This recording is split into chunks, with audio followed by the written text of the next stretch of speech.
Your phone lights up with their name, and for one suspended moment, everything around you goes completely, unexpectedly still. You weren't waiting for this.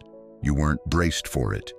You had moved through today exactly like every other day, the routine, the noise, the ordinary rhythm of a life that had already learned to function without them. And then, without a single warning, there it is. Their name. Right there on your screen, cutting through the quiet like it still belongs there.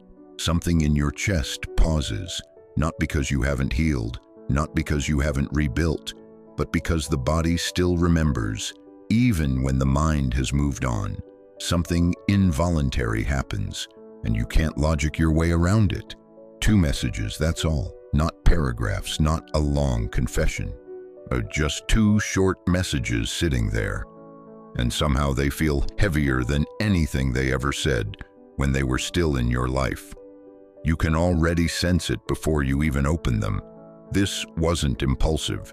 Nobody sends something like this without stopping first, without writing and erasing, without asking themselves more than once whether they actually should. This message has a whole private history behind it, one you'll never fully see, which means one thing is already clear. Whatever is inside those 2 messages has been waiting, sitting there in drafts, in unsent thoughts, in quiet moments where they almost pressed send and then didn't. So before we open them, let's sit with the real question. Not just what did they write, but why now? What finally shifted enough to make silence feel more unbearable than reaching out? Because that answer changes everything about how you receive what's there. Let's go to message 1. Message 1. I didn't see what I was losing while it was still mine. There's no clean way to begin this. I've been turning these words over for longer than I want to admit.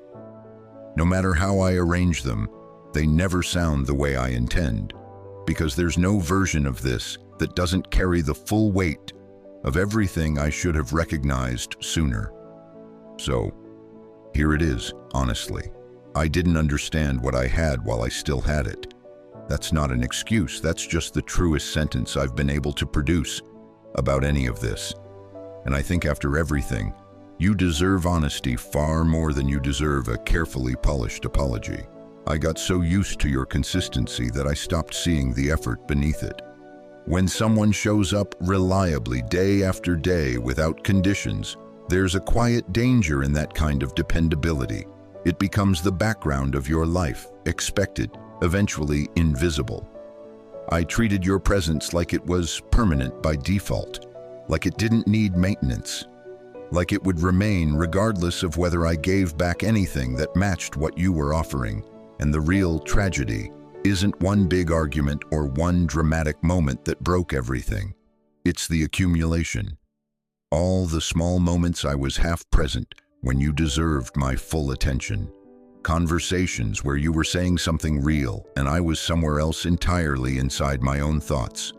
I replay specific things now.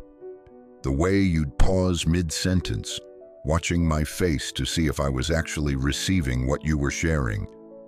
And I'd give you just enough of a response to seem present without ever really being there. You deserved complete attention. I gave you the performance of it.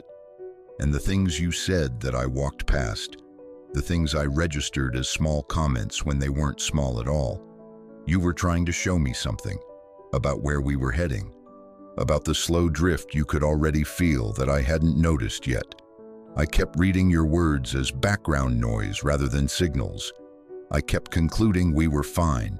That fine was enough. It wasn't.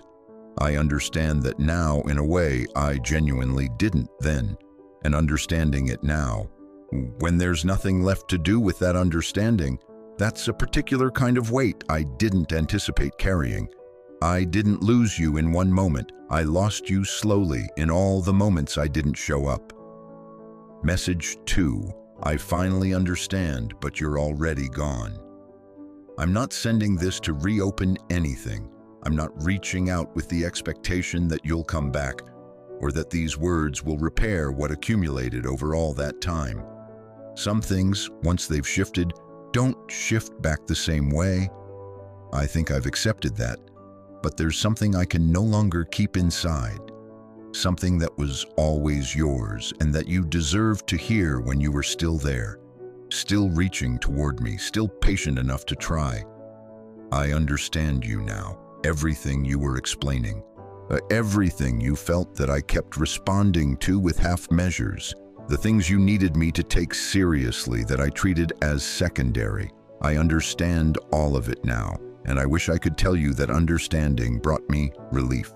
It didn't. It made things heavier, because seeing clearly now means seeing exactly how much effort you were pouring into something, while I was barely maintaining my side of it. You weren't asking for the impossible. You were asking for something simple, to feel genuinely heard, to feel like what you carried actually mattered to the person you were sharing it with. And it did matter. I just never translated that into anything you could actually feel or hold on to. Now I move through ordinary things, conversations, quiet evenings, small moments. And there's a gap that I can't explain to anyone who hasn't felt it. Not a loud absence, not something that announces itself dramatically. It's quieter than that. It shows up in random thoughts, in things that happen and that I instinctively want to tell you. In moments that feel slightly incomplete without a presence I didn't value the way it deserved.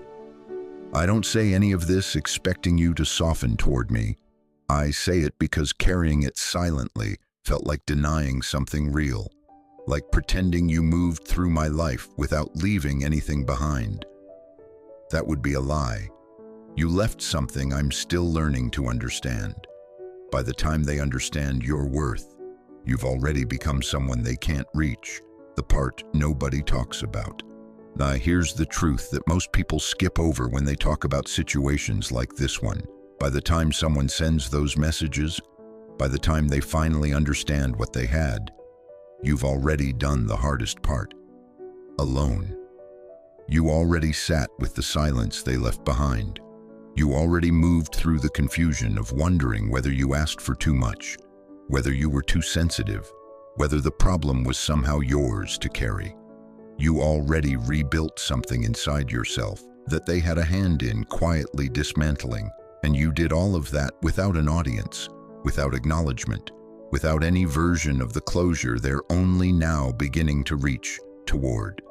Their understanding arrives late, but your growth didn't wait for it. That's the part they don't see. Your strongest moments happened quietly, completely without them. The version of you that exists now was built in their absence, and that matters more than any message. Because here's what's also true. You don't need someone to return and confirm your value for that value to have been entirely real the whole time. You were never asking for too much. You were asking clearly. The problem was never the scale of what you needed. It was the match. It was asking someone for something they didn't yet know how to give. And that is not a verdict on your worth. It never was. So if this reached something in you, if it landed somewhere personal, somewhere that reminded you of your own quiet season of rebuilding, then let it confirm something you may still be working to believe. The right people won't need to lose you to understand you. They'll pay attention while you're still there. If this video spoke to something real in you, take a moment to like it and make sure you're subscribed to PsycheVision, because we come back to these honest conversations regularly and you shouldn't miss what's coming next. Drop your answer in the comments below and be honest with yourself when you answer it. Would you reply to those 2 messages or would you leave them unread? Because sometimes the most powerful response isn't words at all. Sometimes the strongest thing you can do is simply continue becoming who you already decided to be.